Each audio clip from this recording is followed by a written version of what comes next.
أعوذ بالله من الشيطان الرجيم بسم الله الرحمن الرحيم صلاة السلام عليك يا رسول الله صلاة السلام عليك يا حبيب الله صلاة السلام عليك يا سيد المرسلين صلاة السلام عليك يا خاتم النبيين সালাম জানাই আমাদের মহামান্য ইমামুজ্জামানের প্রতি, যার মাধ্যমে এই মহাসত্যের সন্ধান লাভ করেছি, মুক্তির পথ পেয়েছি, জান্নাতের পথে উঠেছি। উপস্থিত এই এলাকার জননেতা, মুরব্বীগণ, বিশেষ অতিথি, গণমাধ্যমের বন্ধুগণ, এই এলাকার আমাদের হিজবুত তৌহিদ আন্দোলনের ভাই ও বোনেরা, সবাইকে হিজবুত তৌহিদ আন্দোলনের পক্ষ থেকে জানাই আন্তরিক সালাম, মোবারকবাদ। সালামু আলাইকুম ওয়া রাহমাতুল্লাহি ওয়া বারাকাতুহু। সম্মানিত সুধীবৃন্দ, তো এখানে এসে আপনাদের স্বতঃস্ফূর্ত অংশগ্রহণ দেখে আমি অভিভূত, আমি আনন্দিত। আল্লাহর শুকর আদায় করি, আলহামদুলিল্লাহ। আল্লাহ আমার মতো সাধারণ গুনাহগার মানুষের কথা শোনার জন্য অনেক জ্ঞানী গুণী, অনেক শিক্ষিত লোক, সাধারণ মানুষ, সত্যনিষ্ঠ মানুষ আজকে মূল্যবান সময় ব্যয় করে এখানে উপস্থিত হয়েছেন। আল্লাহ, তুমি আমাদের সকলের উদ্দেশ্য পূরণ করো। আল্লাহ, আমার বক্তব্য আপনারা খেয়াল করবেন, প্রচলিত কোনো রাজনৈতিক বক্তব্য নয়। এটা কেন বললাম? কারণ রাজনৈতিক বক্তব্য একমুখী, সেখানে কেউ ভালো করে শুনেন, কেউ শুনেন না। আবার কোনো ওয়াজের মতো না, ওয়াজ হয় সারা রাত ওয়াজ করেন, সবাই সুবহানাল্লাহ আলহামদুলিল্লাহ বলে চলে যান। যিনি ওয়াজ করেন তিনি সকালবেলায় কিছু টাকা নিয়ে চলে যান। আমার কথা কিন্তু সেটা নয়, সেরকম নয়। আমার বক্তব্য সাংঘাতিক। মানব জাতির সংকট নিয়ে আমি কথা বলছি, এবং এই সংকট থেকে উত্তরণের উপায় কি, সেই রাস্তা, সেই উপায় নিয়ে আমি এসেছি। আমাদের ব্যক্তি, আমাদের পরিবার, আমাদের সমাজ, আমাদের রাষ্ট্র, আমাদের পুরো মানব জাতি, আমাদের ইহকাল এবং পরকাল কোন পথে চলবে, কোন দিক নির্দেশনা আমরা অনুসরণ করব, ইত্যাদি নিয়েই আমার বক্তব্য। আমার বক্তব্য প্রচলিত গতানুগতিক কোনো অন্যান্য আলোচনা অনুষ্ঠানের মতো নয়। এই কথাগুলি শোনার জন্য ধীর স্থির মানসিকতার দরকার রয়েছে। আপনারা ঠান্ডা মাথায় শুনবেন, স্থির মস্তিষ্ক নিয়ে শুনবেন। আমি যা বলতে চাই কান খাড়া রাখবেন, দৃষ্টি খোলা রাখবেন, হৃদয় উন্মুক্ত করবেন। তারপরে আল্লাহর কাছে বলবেন যে আল্লাহ, যেই কথাগুলি বলা হচ্ছে এই কথাগুলির গুরুত্ব অনুধাবন করার তৌফিক আল্লাহ আমাদেরকে দাও। সম্মানিত অতিথিবৃন্দ, আমাদেরকে আগে ভাবতে হবে নিজেকে নিয়ে। নিজেকে ভাবার পরে ভাববেন মানব জাতিকে নিয়ে। আপনারই জাতি এই মানব জাতি, আদম হাওয়ার সন্তান। কাজেই পুরো মানব জাতি এক জাতি। এই চেতনা এখন লালন করতে হবে, ধারণ করতে হবে। আল্লাহ আমাদেরকে সৃষ্টি করেছেন, তিনি আসমান, জমিন, গ্রহ, নক্ষত্র, বৃক্ষরাজি, তরুলতা, পর্বতমালা সমস্ত কিছু তিনি সৃষ্টি করেছেন। তিনি আমাদেরকেও সৃষ্টি করেছেন। আমাদের আর ওই সব সৃষ্টির মধ্যে কতগুলি মৌলিক পার্থক্য রয়েছে। নাম্বার ওয়ান, আল্লাহ সমস্ত সৃষ্টিকে বললেন কুন হও, ফায়াকুন, হয়ে গেল। কিন্তু মানুষকে আল্লাহ বানালেন নিজ হাতে। পার্থক্য খেয়াল করুন, এক নাম্বার। দুই নাম্বার, আল্লাহ কোরআনে বললেন ওয়াজ ক্বালা রাব্বুকা লিল মালাইকাতি ইন্নী জাইলুন ফিল আরদি খলিফা। স্মরণ করো সেই মুহূর্তের কথা যখন আমি মালায়েকদেরকে বললাম পৃথিবীতে আমি আমার প্রতিনিধি পাঠাইতে চাই। দুই নাম্বার, মানুষ আল্লাহর খলিফা, আল্লাহর প্রতিনিধি, কোনো কিছু আল্লাহর প্রতিনিধি নয়। তিন নাম্বার, মানুষের ভিতরে আল্লাহর রূহ রয়েছে, পরমাত্মার অংশ, আত্মা রয়েছে। অন্য কোনো কিছুর মধ্যে আল্লাহর আত্মা নেই, আল্লাহর রূহ নেই। চার নাম্বার, সমস্ত সৃষ্টিকে আল্লাহ বললেন এই আদমকে সেজদা করো, তাকে সার্ভিস দিবে বলে। কাজেই এই মানুষ পশুর মতো নয়, যদিও কিছু পাশবিক মিল রয়েছে। পশু খায়, মানুষ খায়, পশু বংশবৃদ্ধি করে, মানুষ বংশবৃদ্ধি করে। পশু একটা পরিণত বয়সে এসে মারা যায়, মানুষ একটা পরিণত বয়সে এসে মারা যায়, মাটির সঙ্গে মিশে যায়। কিন্তু তাই বলে পশু আর মানুষ সমান নয়। পশু আল্লাহর খলিফা নয়, পশুর ভিতরে আল্লাহর রূহ নাই, পশুকে আল্লাহ নিজ হাতে বানান না। কাজেই মানুষকে ভাবতে হয়, ভাবনার জন্য ব্রেইন, দেখার জন্য দৃষ্টি, শোনার জন্য কান, উপলব্ধি করার জন্য হৃদয় রয়েছে। মানুষকে ভাবতে হয় তার নিজেকে নিয়ে, ভাবতে হয় সমাজকে নিয়ে, ভাবতে হয় পুরো মানব জাতিকে নিয়ে। ভাবতে হবে মানুষকে। কি ভাববেন?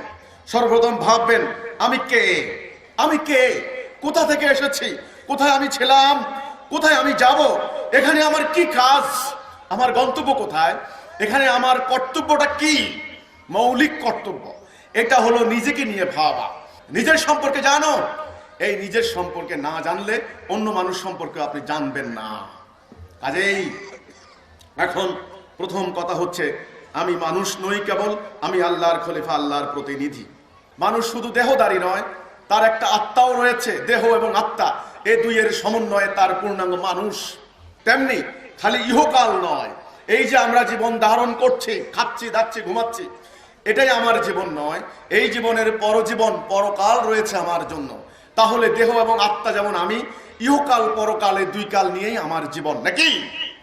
কাজেই আমার এমন একটি পথ দরকার, এমন একটি জীবন ব্যবস্থা দরকার, এমন একটি গাইডলাইন দরকার, যেই পথ, যেই জীবন দর্শন, যেই জীবন ব্যবস্থা আমাকে ইহকাল পরকালে মুক্তি দেবে, দেহ এবং আত্মার প্রশান্তি দেবে, আমার পরিবারকে সুখময় রাখবে, আমার সমাজকে প্রশান্তিময় করবে, আমার পুরো মানব জাতিকে সুখ শান্তির মধ্যে ভরিয়ে রাখবে।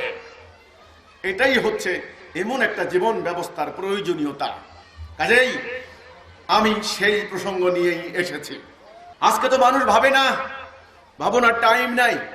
মানুষ এতটাই স্বার্থপর, আত্মকেন্দ্রিক হয়েছে, আমরা এতটাই স্বার্থপর, আত্মকেন্দ্রিক হয়েছি, আমরা আজ নিজের সম্পর্কে যেমন ভাবি না, তেমন সমাজ নিয়েও ভাবি না, দেশ নিয়েও ভাবি না, পুরো মানব জাতি নিয়েও ভাবি না। যেই কারণে আজ মানুষে মানুষে দ্বন্দ্ব, অবিশ্বাস, যুদ্ধ, রক্তপাত, খুন, রাহাজানি, হাইজ্যাক, ধর্ষণ ইত্যাদি প্রতিনিয়ত প্রতিটা রাষ্ট্রে, প্রতিটা সমাজে দায়ী দায়ী করে বেড়ে চলেছে। মানব জীবন যদি পশুর মতো জীবন ধারণ করে পার করে দেয়, তবে তার জীবন ব্যর্থ হলো। আপনি কি কখনো চিন্তা করেছেন, গরু জবাই করলাম, খেলাম, তার গোশত খেলাম, পুষ্ট হলাম, তার দুধ খেলাম, পুষ্ট হলাম, চামড়া দিয়ে জুতা বানালাম, আমি এই গরুর জীবন সার্থক হয়ে গেল। এই যে বৃক্ষ ফল দিচ্ছে, আমি পুষ্ট হলাম, তার কাষ্ঠ দিয়ে ফার্নিচার বানালাম, তার কাঠ দিয়ে জ্বালানি ব্যবহার করলাম, তার জীবন সার্থক হয়ে গেল। বকরি জবাই করে খেয়ে ফেললাম, মাছকে আমি সিদ্ধ করে খেয়ে ফেললাম, আমি পুষ্ট হলাম। তাহলে গরুকে বানানো হলো আপনার জন্য, আপনি কার জন্য? আমি জানতে চাই, আপনি কার জন্য? তাহলে আপনাকে আল্লাহ রাব্বুল আলামিন এই অসীম নিয়ামত রাজি কেন দিয়েছেন? কেন? এর কেনর উত্তর নিয়ে যান। না গেলে হাসরের দিন আল্লাহর সামনে এর জন্য কৈফিয়ত দিতে হবে। এজন্য আল্লাহ রাব্বুল আলামিন বলেছেন, আলহাকুমুত তাকাসুর হাত্তা যুরতুমুল মাকাবির আল্লাহ সাওফা তা'লামুন সুম্মা কাল্লা সাওফা তা'লামুন। কোথায় পাগলের মতো দৌড়াচ্ছ? কোথায় কোথায়? থামো থামো। মানুষ ছুটে চলছে, দৌড়াচ্ছে, শুধু দৌড়াচ্ছে, কবর পর্যন্ত দৌড়াবে। এটা উচিত নয়। থামো। তোমার যদি জ্ঞান থাকতে তুমি বুঝতে তুমি কি করছো। এই সূরার শেষে আল্লাহ বললেন আনিন নাঈম, তাকে নিয়ামত সম্পর্কে প্রশ্ন করা হবে। এই কুওয়াত কি জন্য দেওয়া হলো? এই কথা বলার শক্তি, এই জ্ঞান, এই বুদ্ধি, এই অর্থ, এই সম্পদ, এটা মাত্র পরীক্ষা। হে বনি আদম, তোমরা মাত্র পরীক্ষার সুযোগ পেয়েছো। হাসরের দিন প্রমাণ হবে এই শক্তি কোন কাজে লাগিয়েছো, এই অর্থ কোন পথে ব্যয় করেছো, এই জীবন কোন পথে ব্যয় করেছো। তুমি মাত্র পরীক্ষার সুযোগ লাভ করেছো। এখানেই চূড়ান্ত নয়, এটাই শেষ নয়। শেষ বলে আরেকটি কথা রয়েছে। আমরা আল্লাহর খলিফা, আল্লাহর প্রতিনিধি, নাকি ইবলিসের খলিফা? নো। তাহলে আমাদের কাজ কি? এই জানার নাম হচ্ছে আকীদা। ইসলামের তিনটি পরিভাষা রয়েছে। একটা হলো ঈমান, একটা হচ্ছে আকীদা, একটা হচ্ছে আমল। আমল মানে কাজ, সবাই জানেন। নামাজ পড়ছি, রোজা রাখছি, হজ করছি, আমল। একটা রাস্তা থেকে একটা কাঁটা সরিয়ে ফেললাম, এটাও আমল। আমলের আগে হচ্ছে ঈমান। যার ঈমান নাই তার আমলের কোনো মূল্য নাই, যার ঈমান আছে তার জন্যই আমল। আমলের আগে হচ্ছে আকীদা। আকীদা মানে কি? আকীদা আক শব্দ থেকে এসেছে। আপনারা বিয়ে অনুষ্ঠানে এই শব্দটি শুনে থাকবেন। একটা ছেলে একটি মেয়ের বিয়ের সময় বলা হয় আক্ত পড়িয়ে দেওয়া হয়, আক্ত। এই আক্ত শব্দটা থেকে আকীদা। আক্ত মানে হলো ইংরেজিতে নট, KNOT, নট মানে গিট্টু, অর্থাৎ দুটি পরস্পর জিনিসকে একত্রিত করা, নট আকীদা। তাহলে এটা ইসলামের মধ্যে এটার কি অর্থ বহন করে? কম্প্রিহেন্সিভ কনসেপ্ট, সম্যক ধারণা, সামগ্রিক ধারণা কোনো বস্তু সম্পর্কে, সেই বস্তু চোখে দেখে এর কাজ কি, এর ফাংশন কি, এর লক্ষ্য কি, এর উদ্দেশ্য কি ইত্যাদি সামগ্রিকভাবে জানার নাম হচ্ছে আকীদা। এর কি নাম? এটা কি জন্য বানানো হয়েছে? পানি খাওয়ার জন্য। এই যে জানলেন, এই বস্তু সম্পর্কের আপনার ধারণা সঠিক হলো, আকীদা সঠিক হলো। এইবার আপনি এটাকে ব্যবহার করেন, আমল করেন, তবে আমলটা সঠিক হবে নাকি? কেউ যদি বলে এটা একটা অস্ত্র, এটা রাখবে, তুমি কারো মাথার মধ্যে আঘাত করবে, তাহলে এই বস্তু সম্পর্কে আমার ধারণা ভুল হলো না? আকীদা ভুল হলো না? আজকে ধর্ম সম্পর্কে, দ্বীন সম্পর্কে, ইসলাম সম্পর্কে এই সর্বনাশটাই হয়েছে। তা না হলে মানুষের ঈমানকে হাইজ্যাক করে নিয়ে এই সমস্ত জাতি বিনাশী কর্মকাণ্ড কেউ ঘটাইতে পারত না। আমি আপনাদেরকে প্রশ্ন করতে চাই, আল্লাহ কয়জন? আল্লাহ কয়জন? এক আল্লাহ। আখিরি নবী হুজুর আকরাম সাল্লাল্লাহু আলাইহি ওয়াসাল্লাম, শেষ নবী, শেষ রাসূল, তিনি কয়জন ছিলেন? একজন। তিনি যেই কিতাব নিয়ে আসলেন সেই কিতাব কয়টা ছিল? একটা। তিনি যেই জাতি তৈরি করলেন উম্মতে মুহাম্মদী, অক্লান্ত পরিশ্রম করে, বুকা নাঙ্গা থেকে, পেটে পাথর বেঁধে, গাছের লতা পাতা খেয়ে, শত্রুর আঘাতে আঘাতে জর্জরিত হয়ে তিনি যেই জাতি তৈরি করলেন উম্মতে মুহাম্মদী, সেই উম্মতে মুহাম্মদী কয় খণ্ড ছিল? এক জাতি, অখণ্ড। আমি বলতে চাই, এই যে আমার হাতে একটা বস্তু দেখেন, এটা খণ্ড না অখণ্ড? অখণ্ড, এক টুকরা, এক জাতি। আমি যখন এটাকে টুকরো করে ফেললাম তখন কয় টুকরা হলো? কয়েক টুকরা হয়ে গেল। এক জাতি, এক আল্লাহ, এক রাসূল, এক কিতাব, এক উম্মাহ, উম্মতে মুহাম্মাদী। আজকে আমরা মুসলমানরা আটলান্টিকের তীর থেকে ইন্দোনেশিয়া পর্যন্ত অর্ধ দুনিয়া আমরা 150 কোটি, আমাদের লক্ষ লক্ষ আলেম, লক্ষ লক্ষ মুফতি, লক্ষ লক্ষ মুফাসসির, হাফিজে কোরআন, লক্ষ লক্ষ মসজিদ মাদ্রাসা, আল্লামা, শায়েখ, দরবেশ, পীর, পীরের মুরিদ, লক্ষ লক্ষ, আজ 150 কোটি মুসলমান। সেই মিয়ানমারে মার খাই আমরা, ইন্ডিয়াতে মার খাই আমরা, ফিলিস্তিনে 70 বছর থেকে নিপীড়িত হই আমরা, মধ্যপ্রাচ্যে মার খাই আমরা, আফ্রিকাতে না খেয়ে মারা যাই আমরা, চীন দেশে মারা যাই আমরা, বসনিয়াতে নিপীড়িত হই আমরা, এই মুহূর্তে 6.5 কোটি উদ্বাস্তু আমরা, এই মুহূর্তে সমুদ্রে ডুবে মারা যাচ্ছি আমরা। আমাদের দেশ ইরাক ধ্বংস করে দিল, লিবিয়া ধ্বংস করে দিল, আফগানিস্তান মাটির সঙ্গে মিশিয়ে দিল। একটা মুসলমান কথা বলার কোনো ক্ষমতা নাই। কেন হলো? কেন? আমি জানতে চাই। যারা সম্মানিত মুরব্বী রয়েছেন, জননেতা রয়েছেন, আলেম ওলামা রয়েছেন, আপনারা নিজেদেরকে ইসলামের ধারক বাহক কর্তৃপক্ষ দাবি করেন, আমার ভুল ধরেন।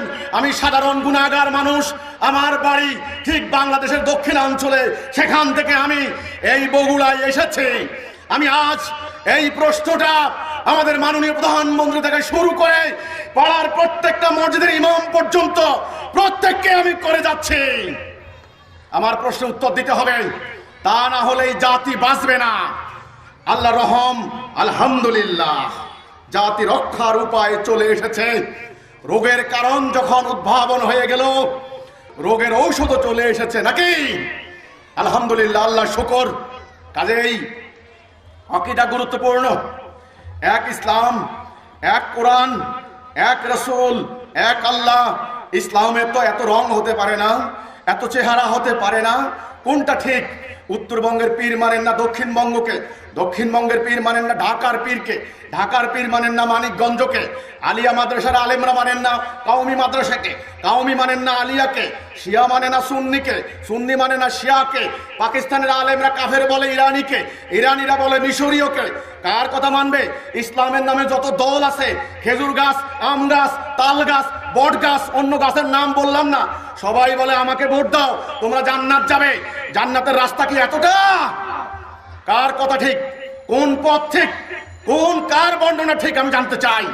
একজন আরেকজনকে কাফের ফতোয়া দিচ্ছেন, একজন আরেকজনকে মুরতাদ ফতোয়া দিচ্ছেন। কি কারণে আমার ইসলাম আজ মার খাচ্ছে? কি কারণে আজ মুসলমান লাঞ্ছিত হচ্ছে? এর মূল আরো আসল কারণ এই প্রশ্নের মধ্যে রয়েছে। এটা আপনারা খুঁজতে হবে। কাজেই আকীদা, কোনটা ঠিক কোনটা এটা আপনারা আজকে নির্ধারণ করতে হবে। সম্মানিত অতিথিবৃন্দ, আপনারা কষ্ট করে আমার কথাগুলিকে হৃদয় দিয়ে অনুধাবন করুন। আমার ভিতরে আজ কঠিন বিক্ষুব্ধতা, আমার মুখে আজ প্রতিবাদের ভাষা। আমি এক মহাসত্য নিয়ে এই বাংলার আনাচে কানাচে ছুটে বেড়াচ্ছি। যদি আপনারা হৃদয় দিয়ে আমার কথাগুলি উপলব্ধি করতে পারেন তবে আমার মানব জন্ম সার্থক হবে। তারপর আমার ভুল হলে আমাকে এখানে মাটির সঙ্গে মিশে ফেলবেন, আমার কোনো আপত্তি থাকবে না, আমার কোনো আপত্তি থাকবে না। আজ আমার মৃত্যু উপস্থিত হয়েছে, আমার মাটি নিয়ে ষড়যন্ত্র চলছে। আমি দেখলাম মিয়ানমারে আমার লক্ষ লক্ষ মুসলমানকে তাড়িয়ে দিয়েছে, একটা কথা বলতে পারি নাই। আজকে আমার 6.5 কোটি মুসলমান উদ্বাস্তু, দেশ নাই, বাড়ি নাই, ঘর নাই, একটা কথা বলতে পারি নাই। 1971 সালে লাখ লাখ মানুষের রক্তের বিনিময়ে এ দেশ স্বাধীন করা হয়েছিল। আমি স্বাধীনতা যুদ্ধ দেখি নাই। 1972 সালে আমার জন্ম হয়েছে, কিন্তু গত 47 বছরে এ রাজনৈতিক কামড়া কামড়ি, ধর্মের নামে হানাহানি, সন্ত্রাসবাদী কর্মকাণ্ড যেইভাবে চলেছে, ইরাক, সিরিয়া, আফগানিস্তান হওয়ার জন্য আর অন্য কোনো কারণ দরকার হয় না। এই জন্যে নেমেছি আপনাদের বংশধরের জন্য, আপনাদের জমি রক্ষার জন্য, আপনাদের দেশ রক্ষার জন্য, আপনাদের মানচিত্র রক্ষার জন্য, আপনাদের ধর্ম রক্ষার জন্য, ঈমান রক্ষার জন্য, পরকালে জান্নাতে নেওয়ার জন্য। এই দুনিয়াতে এর বিনিময়ে আমি কিছু চাই না, আমার কিছু চাওয়ার দরকার নাই, কোনো টাকা পয়সা আমি চাই না আপনাদের কাছে। শুধু আমার আবেদন এতটুকু, আমার কথাগুলিকে হৃদয় দিয়ে একটু অনুধাবন করুন। বন্ধুরা, আমরা কোথায় পথ হারিয়েছি? আল্লাহ এক, রসুল এক, কিতাব এক, নির্দেশনা ছিল একটা। আজ ইসলাম এত খণ্ড বিখণ্ড হলো কি করে? শিয়া মারে সুন্নিকে, সুন্নি মারে শিয়াকে।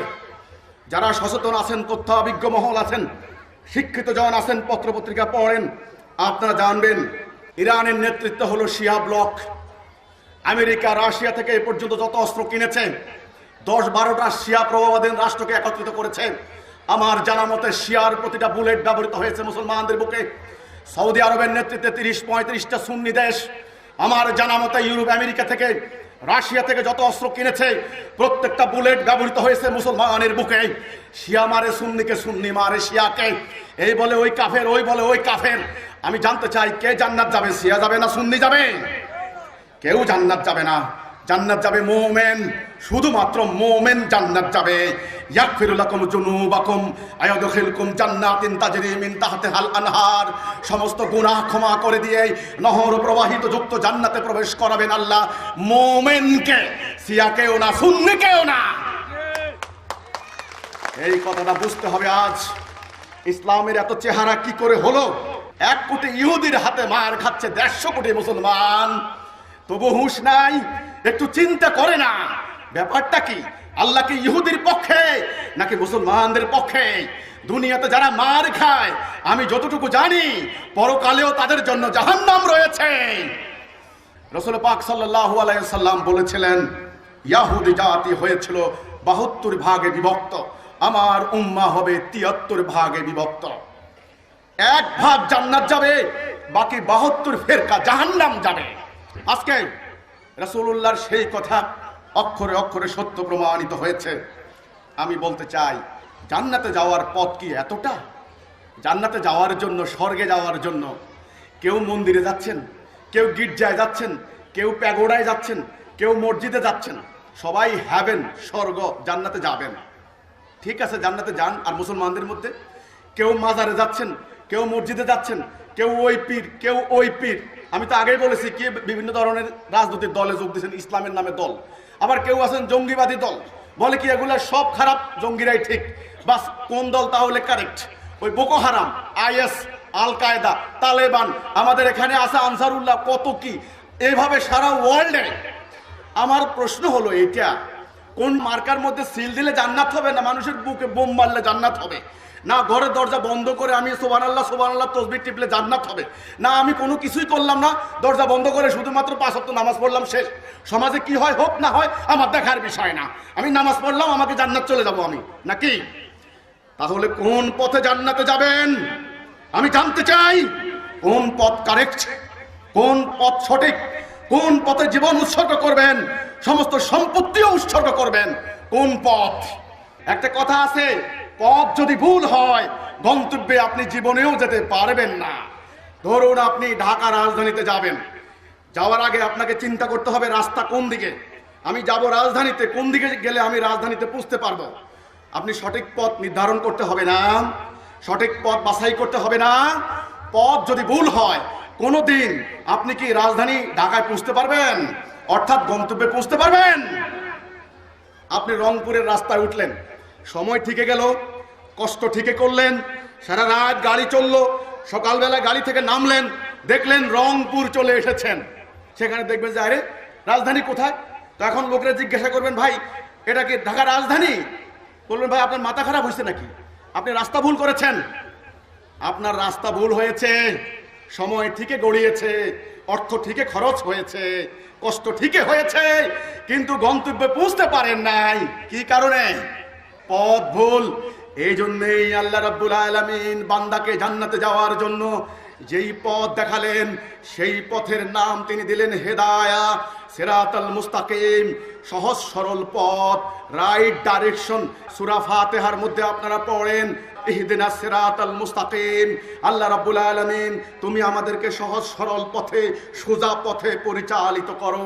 এই একটা পথ, গায়রিল মাগদুবি আলাইহিম ওয়ালাদ-দাল্লিন, ভুল পথে নিও না। ওই পথ, যেই পথ পথভ্রষ্টতার পথ, ভুল পথ, ইবলিসের পথ, শয়তানের পথ। শুনুন, জান্নাতে যাওয়ার জন্য পথ কিন্তু এতটা নয়। হে ধর্মপ্রাণ মুসলমান, হে ধর্মপ্রাণ অন্যান্য জাতি, তোমরা আল্লাহকে, ভগবানকে, ঈশ্বরকে, এলিকে, গডকে পাওয়ার জন্য মন্দির, মসজিদ, সিনাগগ, প্যাগোডায় যাচ্ছ। আমি বলতে চাই তোমরা আগে পথ নির্ধারণ করো, কোন পথে তোমার মানব জাতি শান্তি পাবে। জাতিসংঘ বানিয়েছ, আইন শৃঙ্খলা বাহিনী বানাচ্ছ, আইন বানাচ্ছ, তুমি শান্তি পাচ্ছ না, তুমি ইহকালেও মুক্তি পাবে না, এই দুনিয়াতেও তুমি শান্তি পাবে না। কাজেই তোমরা আগে বসো, তোমরা আগে বসো, কোন পথ সঠিক পথ, হেদায়া, রাইট ডাইরেকশন, ইহদিনাস সিরাতাল মুস্তাকিম, সেই সঠিক পথ কোনটা সেই পথে উঠো, দেখবে জান্নাতে চলে যাবে, দুনিয়াতে শান্তিও মিলবে। কাজেই মুসলমানদের প্রতি আমার কথা, ধর্মপ্রাণ মুসলমানরা, আমি জানি আপনারা আল্লাহকে ভালোবাসেন, প্রাণের চেয়েও রসুলকে ভালোবাসেন, কিতাবকে ভালোবাসেন, চুমো দিয়ে কিতাবকে উপরে রাখেন, গেলাপ পরিয়ে রাখেন, কিতাবকে মুখস্থ করছেন, পড়ছেন, হেফজ করছেন। আপনারা আল্লাহকে পাওয়ার জন্য মাজারে যাচ্ছেন, ওই জঙ্গিবাদী দলে যোগ দিচ্ছেন, ওই ধর্মভিত্তিক রাজনৈতিক দলে যোগ দিয়ে জাতি বিনাশী কর্মকাণ্ড ঘটাচ্ছেন। তারা আপনাদেরকে বলছে এই পথে তুমি জান্নাতে যাবে, এই পথ পেলে তুমি তোমার সওয়াব হবে। ভাইরা আমার, আমি বিনীতভাবে বলতে চাই তোমাদের ওই সমস্ত পথ ভুল পথ, ভুল পথ, ভুল পথ। ওই পথে তোমরা জান্নাতও পাবে না, তোমরা দুনিয়াও পাবে না, কিচ্ছু পাবে না, আখিরাতও শেষ, তোমাদের দুনিয়াও শেষ। কাজেই সেই সঠিক পথ চলে এসেছে, যেই পথে জান্নাতে যাওয়া যাবে, যেই পথে দুনিয়ার মানুষ মুক্তি লাভ করবে। আমার এই হাতের কি নাম? ডান হাত। এই হাতের কি নাম? বাম হাত। ডান, বাম, সত্য, মিথ্যা, ন্যায়, অন্যায়, বৈধ, অবৈধ, সাদা, কালো। পরিণতি দুইটা, জান্নাত, জাহান্নাম। রাস্তা কিন্তু দুইটা, সিরাতুল মুস্তাকিম, দালালাহ। হুকুম কিন্তু দুইটা, আল্লাহর হুকুম, শয়তানের হুকুম। এখন আমি মধ্যখানে বসে আছি, আদম। আমি কোন দিকে যাব? ডান দিকে যাব নাকি বাম দিকে যাব? উভয় স্বাধীনতা আমার রয়েছে। আমি যদি ডান দিকে যাই, ওই যে রাস্তা, যদি ডানের রাস্তায় উঠি সারা রাত পরে একটা গন্তব্যে পৌঁছবো, যদি বামের রাস্তায় উঠি সারা রাত পর আরেকটা গন্তব্যে পৌঁছবো, নাকি? কাজেই রাস্তা কিন্তু দুইটা, ডাইন বাম, হুকুম কিন্তু দুইটা, আল্লাহর হুকুম, ইবলিসের হুকুম। এখন মধ্যখানে আপনি আদম, আপনার স্বাধীন ইচ্ছা শক্তি রয়েছে, আপনি সিদ্ধান্ত নেওয়ার। এজন্য আল্লাহ বললেন লা ইকরাহা ফিদ্দিন, দিন নিয়ে কোনো জবরদস্তি করবে না, জোরাজুরি করবে না, বাড়াবাড়ি করবে না। ওমা আলাইনা ইল্লাল বালাগুল মুবিন, স্পষ্ট করে খালি পৌঁছাইয়া দাও, খালি বলে দাও ডাইন বাম, সাদা কালো। মানুষের স্বাধীনতা আমি দিয়েছি, নফসের স্বাধীনতা দিয়েছি, চিন্তার স্বাধীনতা দিয়েছি, তার ভিতরে আমার রূহ রয়েছে। সমস্ত সৃষ্টিকে সে গোলামের মতো ব্যবহার করছে। আমি দেখতে চাই এটাই হচ্ছে আদমের জন্য আমার পরীক্ষা, সে ডান দিকে যায় নাকি বাম দিকে যায়, সে ইবলিসের হুকুম মানে নাকি আমার হুকুম মানে। এটাই হচ্ছে পৃথিবীতে আমাদের জন্য পরীক্ষা, নাকি? আপনারা পরীক্ষার হলে যখন ঢুকেন 3 ঘন্টা পরীক্ষা দিতে হয়। কলম দেওয়া হলো, কাগজ দেওয়া হলো, প্রয়োজন লাগলে আরো কাগজ দেওয়া হবে। আমাদের শ্রদ্ধেয় শিক্ষকরা কিচ্ছু বলেন না, বসে থাকেন 3 ঘন্টা। এই 3 ঘন্টায় আপনার স্বাধীনতা, পূর্ণ স্বাধীনতা, লেখার স্বাধীনতা। আপনি কি বসে বসে স্যারদেরকে গালাগালি করবেন, নাকি সাদা কাগজ জমা দিবেন, নাকি সঠিকভাবে লিখবেন, না কিচ্ছু লিখবেন না, ভুল লিখবেন? এই স্বাধীনতা কি আপনার নাই? আবার যখন ঘন্টা বাজবে, একটা স্টুডেন্ট কাগজ কলম রাখতে পারবেন না, সবাই নিয়ে যাবে, তারপরে মূল্যায়ন করা হবে, বলা হবে অমুক তারিখে ফলাফল দেওয়া হবে। আমরা সবাই মাঠে আসলাম, সবাই উদ্বিগ্ন চেহারা, হাসি নাই কারো। কি হয় আজ, কে পাশ করে, কে ফেল করে, কে ফার্স্ট ডিভিশন পায়, কে সেকেন্ড ডিভিশন পায়। প্রধান শিক্ষক মহোদয় গম্ভীর ভাবে বেরিয়ে আসেন, পিছনে একটি কাগজ, রেজাল্ট শিট। সবার বুক দুরু দুরু করতে থাকে। যখন নাম ঘোষণা দেওয়া হয়, অমুক 1 নাম্বার, সঙ্গে সঙ্গে চিৎকার শুরু হয়ে যায়। কেউ কাঁদতে থাকে, কেউ হাসতে থাকে। হাসরের দিন এই হবে পরিস্থিতি। আমাদের এই দুনিয়া শুধু পরীক্ষার জায়গা। যখন সিংহায় ফুৎকার দেওয়া হবে, কুল্লু মান আলাইহা ফান, সমস্ত কিছু যখন ধ্বংস হয়ে যাবে, তখন কোনো কিছুই থাকবে না। আল্লাহ রাব্বুল আলামিন সবাইকে আবার উত্থান ঘটাবেন। হাসরের ময়দানে সেদিন ফলাফল দেওয়া হবে, কে জান্নাত যাবে, কে জাহান্নাম যাবে, কে ডান দিকের, কে বাম দিকের, কে ইবলিসের অনুসারী, কে শয়তানের অনুসারী, কে আল্লাহর অনুসারী। হাসরের দিন এই ফলাফল দেখেই কেউ কাঁদবে, কেউ হাসবে।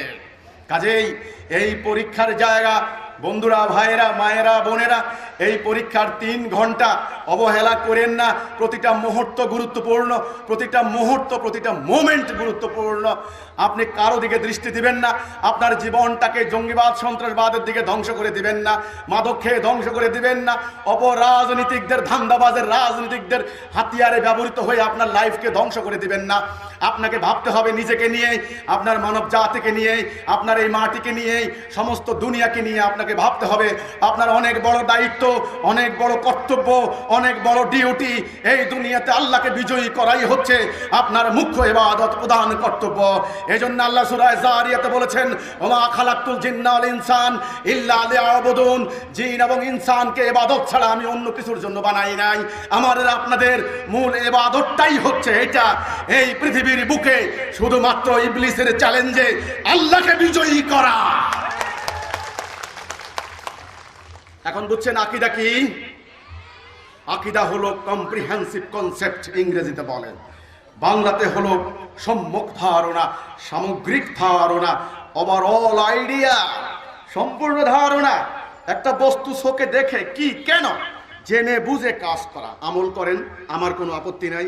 জেনে বুঝে কাজ করেন। কেন আমল করবেন, কি জন্যে করবেন, এই আমল করা আপনার প্রয়োজনীয়তা কেন, কি জন্যে করবেন, আল্লাহ আপনার নিকট কি চান, কতটুকু চান, কোন দিকে যাবেন, ডান দিকে যাবেন নাকি বাম দিকে যাবেন, কার সঙ্গে যাবেন, ওনার সঙ্গে কেন যাবেন, ওই দিকে যাবেন, উত্তর দিকে যাবেন, ভালো কথা, কেন উত্তর দিকে যাবেন, জেনে বুঝে শুনে দেখে হৃদয়ঙ্গম করে তারপরে পা দেন।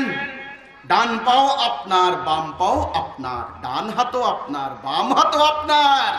স্বাধীনতা পেয়েছেন, কাগজ কলম দেওয়া হয়েছে, শক্তি দেওয়া হয়েছে। শক্তি দিয়ে কি দুর্বলের উপর সবলের অত্যাচার চালাবেন, নাকি দুর্বলের অধিকার রক্ষার জন্য সংগ্রাম করবেন? এই স্বাধীনতা আপনার রয়েছে। টাকা আছে, ঠিক আছে, টাকা দিয়ে কি মদ খাবেন না মধু খাবেন, এই স্বাধীনতা আপনার রয়েছে, আপনার ব্যাপার। কাজেই আগে ভাবুন, চিন্তা করুন কোন দিকে যাবেন, জান্নাতে যাওয়ার পথ কোনটা। সবাই তো বলছে জান্নাতে নিয়ে যাবে, এতদিন তো মানুষ গিয়েছে, এবার থামুন, আর যাওয়ার দরকার নাই, সব ভুল পথ। আমার মতো গুনাহগার দাঁড়িয়ে এত বড় দুঃসাহসিক কথা কি করে বলছে? এই কথা কি আমি ঘরের দরজা বন্ধ করে বলি নাকি? লক্ষ লক্ষ মানুষের সামনে বলছি আমি। কাজেই আগে থামুন, বসুন, জান্নাতে যাওয়ার পথ কোনটা। পঞ্চবেনার ইসলাম, হাদিস বুনিয়াল ইসলামে আলা খামসিন, ইসলামের বুনিয়াদ 5টা। 1 নম্বরে হচ্ছে লা ইলাহা ইল্লাল্লাহ মুহাম্মাদুর রাসূলুল্লাহ, 1 নম্বর। 2 নম্বরে হচ্ছে নামাজ। কোরআনে আল্লাহ বলছেন আকিমুস সালাহ, সালাহ কায়েম করো, মানে নামাজ। 2 নম্বরে নামাজ, আমল। 3 নম্বরে হলো যাকাত, 4 নম্বরে হজ, 5 নম্বরে হলো রোজা, এই যে সামনে আসতেছে রোজা, মানে সাওম। কুতিবা আলাইকুমুস সিয়াম কামা কুতিবা আলাল্লাযিনা মিন ক্বাবলিকুম লাআল্লাকুম তাত্তাকুন। তোমাদের জন্য সিয়াম মানে রোজা ফরজ করে দেওয়া হলো। নামাজ ফরজ, রোজা ফরজ, যাকাত ফরজ, হজ ফরজ, এগুলো আমল। তার আগে হচ্ছে ঈমান। তাহলে ইসলামের বুনিয়াদ কয়টা? 5টা। 1 নম্বরে কি? তাওহীদ, কালেমা লা ইলাহা ইল্লাল্লাহ, এটা 1 নাম্বার। ঈমান, আমল। যার ঈমান আছে তার আমলের দরকার, যার ঈমান নাই তার আমলের দরকার নাই। আগে কলেমাতে ঈমান আনবেন না নামাজ পড়বেন? কোনটা? নামাজ আগে না ঈমান আগে? আমার কথা না নবী করিম সাল্লাল্লাহু আলাইহি সাল্লামের সুন্নাহ নাকি? আল্লাহ রাসূল মানুষদেরকে আগে নামাজের দাওয়াত দিয়েছেন না কলেমার দাওয়াত দিয়েছেন? কলেমা যেই এসেছেন তাকেই বলেছেন তোমরা বলো লা ইলাহা ইল্লাল্লাহ ফাদাখালাল জান্নাহ, জান্নাত চলে যাবে। তিনি সর্বপ্রথম ডেকে বললেন ইয়া আইয়ুহান নাস কুল লা ইলাহা ইল্লাল্লাহ তুফলিহুন। হে মানুষ, তোমরা বলো লা ইলাহা ইল্লাল্লাহ, তবে সাকসেসফুল হবে, ফলাহ হবে, সফল কাম হবে। একটা বাণী লা ইলাহা ইল্লাল্লাহ। যে লা ইলাহা ইল্লাল্লাহ দিয়ে আল্লাহ রাসূল বলেছেন তোমরা জান্নাত যাবে, দুনিয়াতে সফল কাম হবে। আজ আমরা মুসলমানরা সে লা ইলাহা ইল্লাল্লাহ পাঠ করছি, পড়ছি, তাসবিহ টিপছি লক্ষ লক্ষ কোটি কোটি বার। আজ আমাদের এই দুর্গতি কেন? পৃথিবীর সমস্ত শক্তির অধিকারী তারা, আমরা দুর্বল। সমস্ত মিলিটারি মাইট তাদের হাতে, আমাদের কাছে কিছুই নাই। 16,000 অ্যাটম বোম তারা তৈরি করেছে, আমাদের কাছে কিছুই নাই। বিজ্ঞান, টেকনোলজি, মহাকাশ আবিষ্কার করে তারা, আমরা বোয়াল মাছের মতো চেয়ে থাকি। আমাদের জাতীয় বাজেট দেয় তারা, আমাদের রাজনৈতিক মীমাংসা করে তারা, লন্ডন, নিউ ইয়র্ক, সিঙ্গাপুর বসে তারা দরবার করে। আমরা মুসলমান ইজ্জত, সম্মান, ক্ষমতা সমস্ত কিছু হারিয়ে আমরা তসবির দানা টিপে টিপে জান্নাতে যাব। কি মনে হয়? হে মুসলমান, ঘুরে দাঁড়াও। আমি তোমার শত্রু নই, আমি তোমার বন্ধু, মানব জাতির বন্ধু। একদিন আমার রসুলকে এরকম গালি দেওয়া হয়েছে, এরকম অপমান করা হয়েছে, ভুল বুঝা হয়েছে, পাগল, গণক, কবি, জাদুকর বলা হয়েছে, উটের নাড়ি বুড়ি চাপিয়ে দেওয়া হয়েছে, কাটা বিছিয়ে দেওয়া হয়েছে, হত্যা করার জন্য তলোয়ার উঠানো হয়েছে, রাসূলুল্লাহর বিরুদ্ধে একে একে যুদ্ধ পরিচালিত করেছে। কিন্তু শেষে ইতিহাস প্রমাণিত হয়েছে আল্লাহ রাসূল ছিলেন রাহমাতাল লিল আলামিন, মানব জাতির জন্য রহমত স্বরূপ, বরকত স্বরূপ, মানুষের মুক্তির দূত, মানুষের কল্যাণকামী মহান বন্ধু। কাজেই আজকে মুসলমানদেরকে এই কথাটা বুঝতে হবে, মুসলমান কোথায় পথ হারিয়েছে, কোনটা ইসলাম, রাসূল কেন এসেছেন, কিতাব নাজিলের উদ্দেশ্য কি, কোন আয়াত কি জন্য ব্যবহার করা হয়েছে, কোন আয়াত কার জন্য, কোন হুকুম কার জন্য, নামাজ কেন পড়বো, রোজা কেন পড়বো, হজ করতে কেন যাব, কেন আমি আল্লাহর প্রতি ঈমান আনবো, ইত্যাদি সামগ্রিক বিষয় জানার নাম হচ্ছে আকীদা। এটা জানার পরে আপনি ঈমান আনবেন, সেই ঈমান হবে সঠিক ঈমান, খাঁটি ঈমান। ওই ঈমান আনার পরে এবার আমল করবেন, সেই আমল হবে আসল আমল, খাঁটি আমল, নাকি? যেটা আল্লাহ বলেছেন আমালুস সালিহা ওয়াদাল্লাহুল্লাযিনা আমানু ওয়া আমিলুস সালিহাতি লা ইস্তাখলিফান্নাহুম ফিল আরদ। আল্লাহ কোরআনে বললেন আমি ওয়াদা দিয়েছি যারা এরকম জেনে বুঝে ঈমান আনবে এবং আমলে সালেহ করবে, খাঁটি আমল, নেক আমল, আসল আমল, প্রকৃত আমল করবে, তাদেরকে আমি পৃথিবীতে পাওয়ার দেব, কর্তৃত্ব দেব, তাদের ভয় ভীতি দূর করে শান্তি দেব, তাদেরকে আমি যেই দিন পছন্দ করেছি সেই দিন প্রতিষ্ঠা করে দেব। কাজেই আকীদা বুঝেন, ঈমান বুঝেন, তারপরে আমল করেন, আমার কোনো আপত্তি নাই। এবার আসুন প্রকৃত ইসলাম আর বিকৃত ইসলাম কোনটা, এখন বললে আপনারা পরিষ্কার বুঝতে পারবেন। আমাদের মাননীয় প্রধানমন্ত্রী থেকে শুরু করে আইন শৃঙ্খলা বাহিনীর প্রধান, সেনাবাহিনীর কর্মকর্তাগণ, জাতিসংঘের প্রধান থেকে শুরু করে জাতীয় আন্তর্জাতিক সমস্ত নেতা নেত্রীগণ এখন এই কথা বলছেন শুধুমাত্র শক্তি দিয়ে সন্ত্রাস জঙ্গিবাদ নির্মূল করা যাবে না, শক্তির পাশাপাশি একটি সঠিক আদর্শ লাগবে, পাল্টা আইডিওলজি লাগবে, কাউন্টার ন্যারেটিভ লাগবে। মানুষের সামনে ইসলামের প্রকৃত সত্যকে তুলে ধরতে হবে, তবে মানুষ এই সন্ত্রাসবাদের দিকে পা বাড়াবে না। আমি বিনীতভাবে বিশ্বের সমস্ত রাষ্ট্রনায়কদেরকে বলতে চাই, কোথায় সেই আদর্শ রয়েছে, কোথায় পাল্টা আইডিওলজি রয়েছে, কোথায় কাউন্টার ন্যারেটিভ রয়েছে, যেটা জনগণের সামনে তুলে ধরলেই মানুষ আর ভুল পথে পা বাড়াবে না, ওই জঙ্গিবাদ সন্ত্রাসবাদের দিকে পা বাড়াবে না। সেটা কি আপনাদের কাছে আছে? আমি বলতে চাই সেটা আপনাদের কাছে নাই। আপনারা রাষ্ট্রশক্তি ব্যবহার করছেন, কোটি কোটি ট্রিলিয়ন ট্রিলিয়ন অর্থ ব্যয় করছেন, অত্যাধুনিক অস্ত্র আমদানি করছেন, নতুন নতুন প্রযুক্তি কাজে লাগাচ্ছেন, আইন শৃঙ্খলা বাহিনী বাড়িয়ে চলছেন। এটা করতেই হবে, স্বাভাবিক কথা। শক্তি প্রয়োগ করে আপনারা চেষ্টা করছেন সমাজকে শান্তিপূর্ণ শান্তিময় রাখার জন্য। বিনীতভাবে আমি বলতে চাই, হে মানব জাতি, হে জাতিসংঘের প্রধানগণ, হে রাষ্ট্রনায়কগণ, তোমরা যারা আজকে দুনিয়া চালাচ্ছ, তোমাদের অর্থনীতি, তোমাদের রাজনীতি, তোমাদের সমাজনীতি, তোমাদের এই বিশ্ব ব্যবস্থা আজ এমন অশান্ত হয়েছে, যুদ্ধ রক্তপাত হানাহানিতে এমন ভাবে তোমরা লিপ্ত হয়েছ, তৃতীয় বিশ্বযুদ্ধের দোরগোড়ায় তোমরা মানব জাতিকে নিয়ে এসেছ। এখান থেকে তোমাদের নিস্তারের পথ নাই। কিভাবে তোমাদের নিস্তার পাওয়া যাবে? তোমরা পথ খুঁজে বেড়াচ্ছ পাগলের মতো, আইনকে কঠিন থেকে কঠিন করে যাচ্ছ। কিন্তু আমি বলতে চাই বিনীতভাবে, আমার 1 নাম্বার প্রস্তাবনা, তোমরা মানব জাতি এই একটা কথার উপরে আবার দাঁড়াইতে হবে। আমরা পুরো মানব জাতি এক জাতি, এক বাবা মা আদম হাওয়ার সন্তান। আমেরিকা মারা গেলে আমারই ভাই, আফ্রিকাতে মারা গেলে আমারই ভাই, ইন্ডিয়াতে ধর্ষিত হলে আমারই বোন, বাংলাদেশে না খেয়ে মারা গেলে আমারই ভাই। সাদা কালো তামাটে লম্বা, পাহাড়ি বাঙালি, আরব আজমি, ইরানি, স্প্যানিশ, ব্রিটিশ, ফ্রান্স, আমেরিকান, খ্রিস্টান, বৌদ্ধ, ইহুদি, হিন্দু, কেউ ত্রিপিটক পাঠ করছেন, কেউ বাইবেল পাঠ করছেন। আমি আগেই বলেছি, বিভিন্ন পূজা প্রার্থনা উপাসনালয়ে যাচ্ছেন। আমি বলতে চাই, সমগ্র মানব জাতি এক জাতি। কয় জাতি? প্রভু কয়জন? একজন। হুকুম চলবে কোনটা? আল্লাহর হুকুম। হে মানব জাতি, আজ আমি তোমাদেরকে আহ্বান করছি। আমি জানি না আমার এই শব্দ তোমাদের কর্ণকুহরে যায় কিনা। জেনে রাখো, তোমরা বাঁচবে না। তোমাদের আত্মা দেউলিয়া হয়ে গিয়েছে, তোমাদের ঘরে ঘরে অশান্তি চলছে, তোমাদের সমাজে আগুন জ্বলছে, তোমাদের দুনিয়াতে অ্যাটম বোম রেডি। তোমরা বাঁচতে পারবে না। তোমাদের পরকালেও মুক্তি নাই।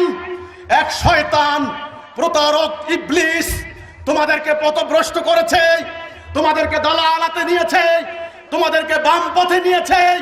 তোমরা এখন সবাই মিলে এই সিদ্ধান্ত নিতে হবে, আমরা আল্লাহর হুকুম ছাড়া কারো হুকুম মানব না। তবেই তোমাদের মুক্তি। সময় বেশি বাকি নাই, তাড়াতাড়ি করো, ইমিডিয়েট সিদ্ধান্ত নাও। সময় বেশি বাকি নাই। তোমরা বাঁচবে না, আল্লাহর কসম, তোমরা বাঁচবে না, তোমরা বাঁচবে না। ইন্ডিয়াতে 10 মাসের কন্যা শিশু ধর্ষিত হয়েছে, বাংলাদেশের 22 মাসের কন্যা শিশু ধর্ষিত হয়েছে। হায়রে মানুষ, তোকে এত বড় জানোয়ার কে বানালো? তোর ভিতরে আল্লাহর রূহ রয়েছে, তুই আল্লাহর খলিফা, আল্লাহর প্রতিনিধি। এত বড় জানোয়ার, একটা মেয়ে মাত্র 10 মাস, এই মাসুম বাচ্চাকে যখন ধর্ষণ করা হয়, হে মানুষ, তোমাদের সমস্ত পূজা প্রার্থনা ইবাদত নামাজ রোজা হজ যাকাত সব ব্যর্থ, সব ব্যর্থ ব্যর্থ ব্যর্থ। তোমাদের কোনো আমল হবে না। তালা লাগাও, সব তালা লাগাও। মানব জাতিকে উদ্ধার করো, শয়তানের হাত থেকে আগে উদ্ধার করো। আমার কথা শুধু মুসলমানদের উদ্দেশ্য নয়, বিশ্ববাসীর উদ্দেশ্যে, সকল ধর্ম বর্ণের উদ্দেশ্যে। আজকে তোমাদের উপাসনালয় হয়েছে, নজরুলের ভাষায় তোমাদের এই উপাসনালয় ভজনালয় হয়েছে। মানুষের মুক্তি দিতে পারে নাই, জাতিসংঘ মানুষের মুক্তি দিতে পারে নাই। তাহলে ধর্ম মানুষের মুক্তি দিতে পারলো না, জাতিসংঘ পারলো না, রাষ্ট্রনায়ক মহানায়করা পারলেন না, উন্নত রাষ্ট্র অনুন্নত রাষ্ট্র উন্নয়নশীল রাষ্ট্র কেউ মানুষকে শান্তি দিতে পারলেন না। তাহলে মানুষ কি এইভাবে বিনাশ হয়ে যাবে? বিনাশ হয়ে যাবে না, বিনাশ হবে না। যখন মানব জাতি চূড়ান্ত ধ্বংসের ধার প্রান্তে চলে আসে, মানুষের পালানোর কোনো পথ থাকে না।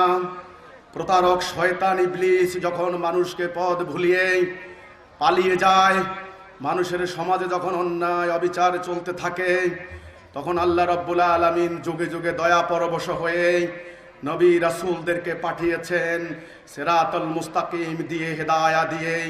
যেই হেদায়ার নাম হচ্ছে লা ইলাহা ইল্লাল্লাহ। বাবা আদম আলাইহিস সালামের নাম যুক্ত হয়েছে লা ইলাহা ইল্লাল্লাহ। আদম সফিউল্লাহ, লা ইলাহা ইল্লাল্লাহ। ইব্রাহিম খলিলুল্লাহ, লা ইলাহা ইল্লাল্লাহ। মুসা কালিমুল্লাহ, লা ইলাহা ইল্লাল্লাহ। ঈসা রুহুল্লাহ, লা ইলাহা ইল্লাল্লাহ। ইসমাইল জবিউল্লাহ, লা ইলাহা ইল্লাল্লাহ। মুহাম্মাদুর রাসূলুল্লাহ। এটা যত নবী রাসূল এসেছেন সবাই কলেমা নিয়ে এসেছেন, ঈমান কলেমা। মানব জাতিকে এই তাওহীদে ঐক্যবদ্ধ করেছেন।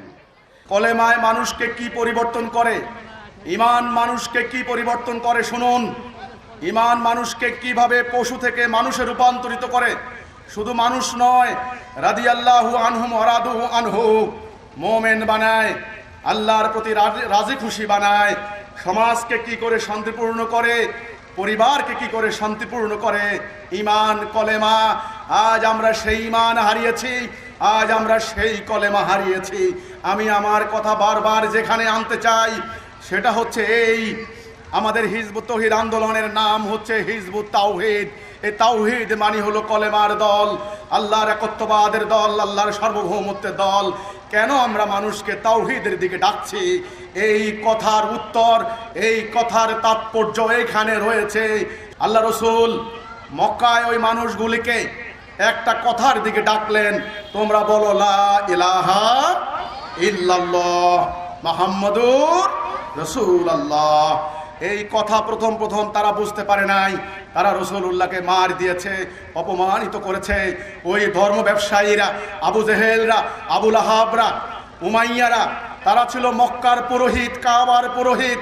তারা মানুষের ঈমানকে হাইজ্যাক করে নিয়ে বিভিন্ন ধর্মের নামে তরিকা দল উপদল সৃষ্টি করে, বিভিন্ন ধরনের ফেরকা মাযহাব সৃষ্টি করে সমাজটাকে শোষণ করে যাচ্ছিল। আল্লাহ রসুল যখন এই কলেমার দিকে মানুষদেরকে ডাকলেন, তখন ওই ধর্ম ব্যবসায়ীরা দেখলো সর্বনাশ, মুহাম্মদের কথা যদি মানুষ জানতে পারে, বুঝতে পারে, ঐক্যবদ্ধ হয়, তবে আমাদের ধর্ম ব্যবসা আর চলবে না, আমাদের ধান্দাবাজি আর চলবে না। তখন তারা আল্লাহ রসুলকে পাগল, গণক, ধর্মবিরোধী, নাস্তিক, মুরতাদ ইত্যাদি আখ্যা দিয়ে সাধারণ ধর্মপ্রাণ মানুষকে রসুলুল্লাহর বিরুদ্ধে লেলিয়ে দিয়েছে। কিন্তু আল্লাহ রসুল অটল অনড়, এক প্রাণ এক দেওয়া হয়ে রসুলুল্লাহ সাহাবীরা সবাই মিলে কলেমা তাওহীদের দিকে মানুষদেরকে ডেকে যেতে লাগলেন। একদিন দেখা গেল সকালের ভোরের সূর্য উঠল, অর্থাৎ আরবের সত্য উদ্ভাসিত হলো। তাওহীদের উপরে যখন ওই আরব জাতি ঐক্যবদ্ধ হলো, ফলটা কি হলো, রেজাল্টটা কি হলো, আমি আপনাদেরকে বলতে চাই। যেই আরবরা মারামারি করত, সেই আরবরা ভাই হয়ে গেল। যেই আরবরা শত্রু ছিল, তারা মানবতার কল্যাণকামী হয়ে গেল। যেই আরবরা স্বার্থপর ছিল, নিঃস্বার্থভাবে মানবতার কল্যাণকামী হয়ে গেল। যে আরবরা মদ খেয়ে চুর হয়ে পড়ে থাকতো, এখন তারা মদ খাওয়া ছেড়ে দিল। যারা লুটপাট চালাতো, তারা এখন অন্যকে সহযোগিতা করে। নারীদের কোনো সম্মান ছিল না, মেয়ে মানুষকে জীবন্ত কবর দিত। সেই মেয়েদেরকে রাসূলুল্লাহ শালীনতার পোশাক পরিয়ে দিয়ে তিনি কি বাক্সবন্দি করেছেন? রাসূলকে এই কথা বলেছেন যে এই মেয়েরা ঘর থেকে বের হবে না, পরপুরুষ দেখলে তোমাদের গুনাহ হবে, ঘর থেকে বের হবে না, সাবধান। যুদ্ধ বিগ্রহ সব কিছু আমরা কন্ট্রোল করব, তোমরা মেয়েরা খালি ভাত রাঁধো আর বাচ্চা কাচ্চা লালন পালন করো। রাসূল কি এই কথা বলেছেন? কলেমার সমাজ কি, মুসলমানের সমাজ কি হবে এটা জানতে হবে, তবে প্রকৃত ইসলাম আর বিকৃত ইসলাম সহজেই পার্থক্য করতে পারবেন। রাসূলুল্লাহ সর্বপ্রথম ওই বেহায়াপনা, অশ্লীলতার, উলঙ্গপনাকে পরিহার করে শালীনতার চাদর জড়িয়ে দিয়ে মেয়েদেরকে বললেন, মেয়েরা বেরিয়ে আসো। মেয়েদেরকে নিয়ে গেলেন যুদ্ধের ময়দানে, সত্য প্রতিষ্ঠার সংগ্রামে। প্রশিক্ষিত সুশিক্ষিত রোমান পার্সিয়ানদেরকে পরাজিত করলেন। বাজার ব্যবস্থাপনায় মেয়েরা, হাসপাতাল নির্মাণে মেয়েরা, হজের ময়দানে মেয়েরা, জুমার নামাজে মেয়েরা, পঞ্জগানা নামাজে মেয়েরা, সমস্ত কর্মকাণ্ডে মেয়েদের অবাধ অংশগ্রহণ, শালীনতার সঙ্গে নারী পুরুষ সমান তালে। এজন্য পুরো আরব জাতি মাত্র 23 বছরের ব্যবধানে আমার রসুলের নেতৃত্বে মিলিটারি মাইট, ইকোনমিক পাওয়ার, নতুন নতুন বৈজ্ঞানিক প্রযুক্তিতে তারা হয়ে গেল শিক্ষকের জাতি। শুনুন, আরব সমাজ পাল্টে গেল, শত্রু ভাই হয়ে গেল। আর মানুষ কি হলো দেখুন, স্বার্থপর মানবতার কল্যাণকামী হয়ে গেল, দুর্বল সবল হয়ে গেল, ভীরু কাপুরুষ সাহসী হয়ে গেল। এই মানুষের হৃদয়ের পরিবর্তন ঘটে গেল। এই জন্য আল্লাহ রাব্বুল আলামিন তাদের সার্টিফিকেট দিলেন, রাদিয়াল্লাহু আনহুম ওয়া রাদু আনহু।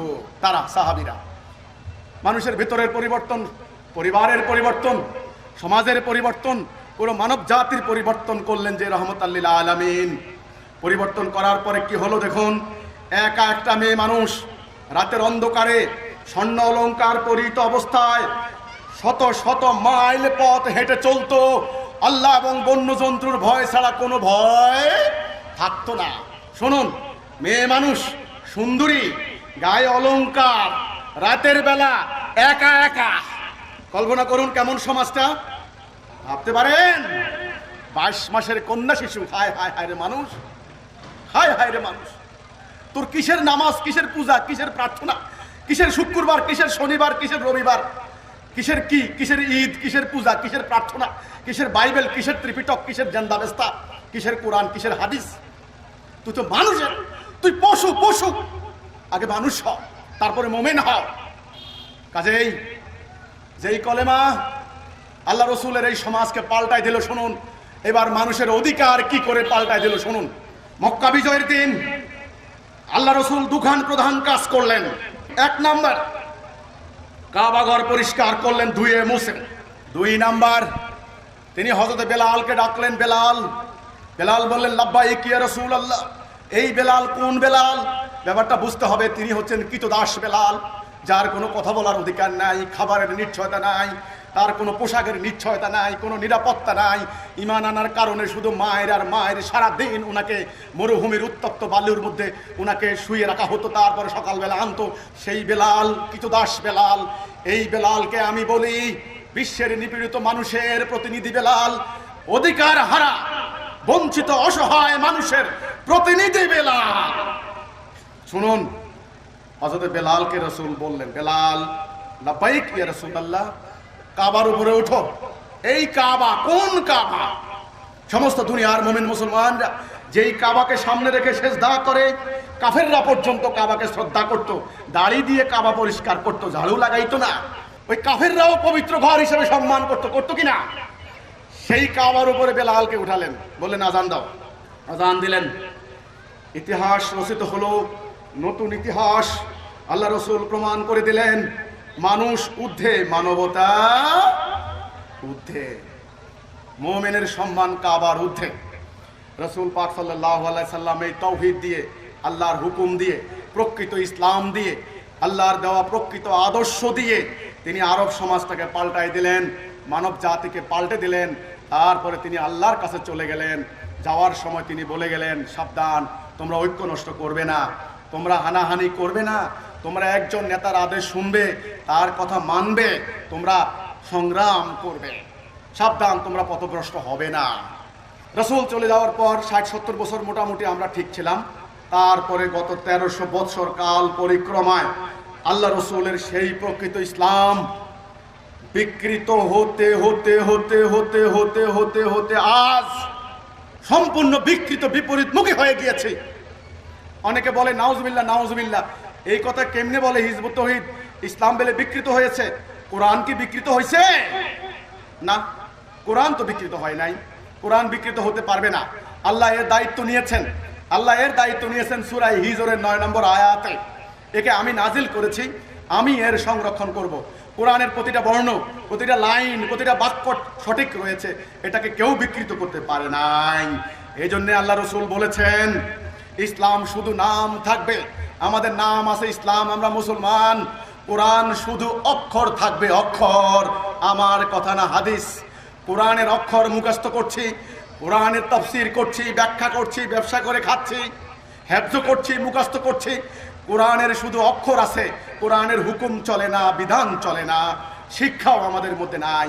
রসুল বলেছেন মসজিদগুলি হবে লোকে লোকারণ্য, সেখানে হেদায়া থাকবে না। আসমানের নিচে নিকৃষ্ট হবে তাদের আলেম সমাজ, তারা ফিতনা সৃষ্টি করবে, সেই ফিতনা তাদের দিকে ধাবিত হবে। কাজেই এই আলেম কোন আলেম? ওই স্বার্থান্বেষী ধর্ম ব্যবসায়ী আলেম, ফিতনা সৃষ্টিকারী আলেম, জঙ্গিবাদী সন্ত্রাসবাদী ঘটনাকে উস্কানিদাতা আলেম, অপরাজনীতি করে জাতি বিনাশী আলেম, অর্থাৎ ফিতনা সৃষ্টিকারী আলেম নাকি? সত্যনিষ্ঠ আলেম নাকি? না, হক্কানি আলেম না। আল্লাহ রসুল বলেছেন আসমানের নিচে নিকৃষ্ট হবে ওই তারা। সম্মানিত অতিথিবৃন্দ, সারা দুনিয়াময় আজকে মুসলমানদের এই করুণ পরিণতি কেন? এখানেই খুব পরিষ্কার বুঝতে হবে, আমরা মুসলমানরা আল্লাহ রসুলের রেখে যাওয়া সেই আদর্শ ত্যাগ করেছি, তাওহীদ ত্যাগ করেছি, সিরাতুল মুস্তাকিম ত্যাগ করেছি, হেদায়াত ত্যাগ করেছি। আমরা সবাই মিলে গত কয়েক শতাব্দী ধরে আমরা বিকৃত বিপরীত মুখী এক রাস্তা আমরা বেছে নিয়েছি। এখন তাহলে আমাদের কি করণীয়? আমি আপনাদেরকে পরিষ্কার করে বলতে চাই, আমাদের কোনো চিন্তা নাই, আমাদের কোনো ভয় নাই। আল্লাহ পবিত্র কোরআনে বলেছেন ওয়ালা তাহিনু ওয়ালা তাহজানু ওয়া আনতুমুল আলাউনা ইন কুনতুম মুমিনিন। তোমরা হতাশ হইও না, তোমরা নিরাশ হইও না, তোমরা বিজয়ী হবে যদি তোমরা মুমিন হও। হিজবুত তাওহীদ আন্দোলনের পক্ষ থেকে আমাদের বক্তব্য হচ্ছে এই, আমার ইসলাম হক সত্য, কোরআন হক সত্য, রাসূল হক সত্য।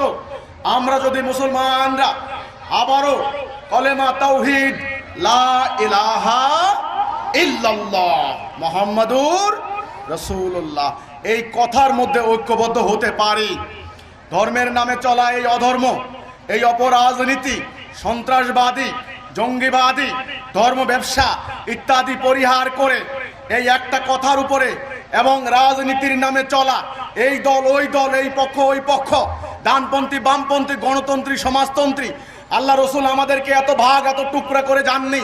আমরা ভাই ভাই, এক জাতি, এক আল্লাহর বান্দা, এক নবীর উম্মত। রাজনৈতিক হানাহানি, ধর্মীয় বিভেদ, শিয়া সুন্নি শাফি হাম্বলি হানাফি, এই তরিকা ওই তরিকা, এই মাযহাব এই ফেরকা ইত্যাদি পরিহার করে একটা কথার উপরে ইস্পাত কঠিন ঐক্যবদ্ধ হতে পারি।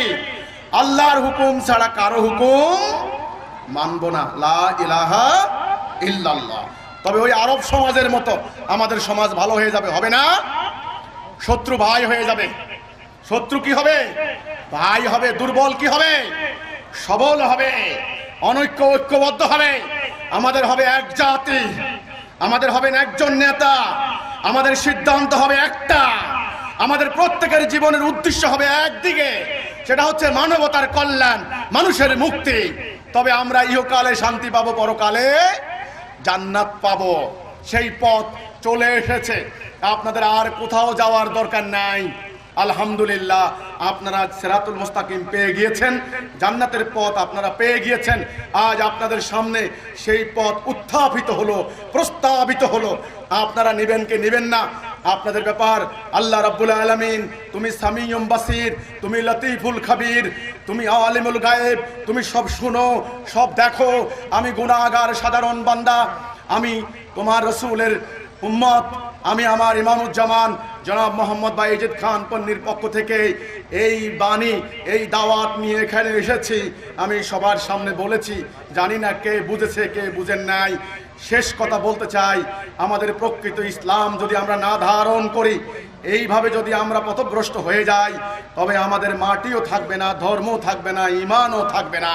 কাজেই দেশপ্রেম এবং ঈমানী চেতনা উভয় দিক থেকে উদ্বুদ্ধ হয়ে এখন আমাদেরকে এই তাওহীদে ঐক্যবদ্ধ হতে হবে।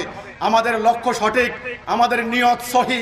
আমাদের এই আন্দোলন প্রতিষ্ঠার শুরু থেকে আমরা কতগুলি মূল নীতি নিয়েছি। অবৈধ উপায়ে রোজগার করব না, সন্ত্রাস জঙ্গিবাদের দিকে পা বাড়াবো না, আমরা আইন ভঙ্গ করব না, আমরা ধর্মের কাজ করে কোনোদিন কারো কাছ থেকে বিনিময়ে প্রত্যাশা করব না, সম্পূর্ণ মানবতার কল্যাণে আমরা এই কাজ করব। কাজেই আপনারা আমাদের জন্য দোয়া করবেন, আমাদের জন্য আশীর্বাদ করবেন। আমরা চাই মানবতার মুক্তি, আমরা চাই এই দুনিয়াতে শান্তি, আমরা চাই সেরা জাতি হতে এবং পরকালে জান্নাত। আল্লাহ হাফেজ, সালামু আলাইকুম।